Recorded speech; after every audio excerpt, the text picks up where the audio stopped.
Right now I'm joined by the president of the Builders and Remodelers Association of Greater Boston, Bob Ernst. Now, Bob, I know it's no surprise to you. Consumers' viewpoint of builders is sometimes not that great, right? You have builders, you hear stories of they show up late to the job, they don't show up at all, or they're constantly going over budget. Why is that? Yes, it's one of those things that we have to live with. Our reputation in the consumer world is not stellar. I think a lot of that stems from the fact that people are often making decisions about who they're going to hire for the wrong reasons or asking the wrong questions. So it all comes down to questions like anything. I mean, if you're going to make a major home renovation or build a home for your family to live in, it's important to arm yourself with the correct questions up front. Sure. What are some of those questions?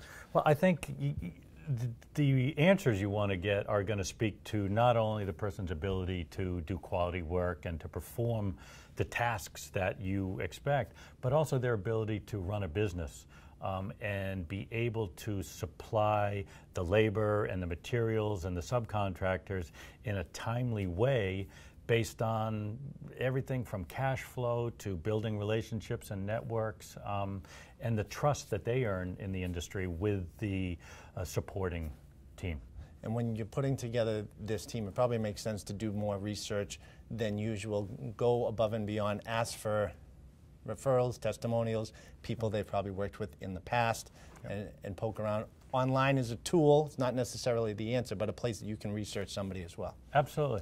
And the questions you want to find out, again, aren't just were you happy with them? Did they do a good job? But, were they on time? Did they show up regularly? Did they disappear and not come back?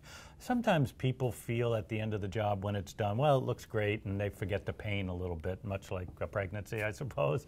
But I think, asking them about how organized they were, because, again, things can happen during your project that didn't happen on theirs that could throw turmoil in the mix. And if they don't have a good, solid business background and aren't able to manage some of those issues, your job could go very differently than a neighbor's or a friend's. Makes sense. Thanks, Bob. Yep. And a lot goes into building a home or doing a custom remodel. And if you'd like to reach out to Bob as a resource, you can go to his website at fbnconstruction.com. And remember, we have more real estate tips right here on our page on Real Estate Talk Boston.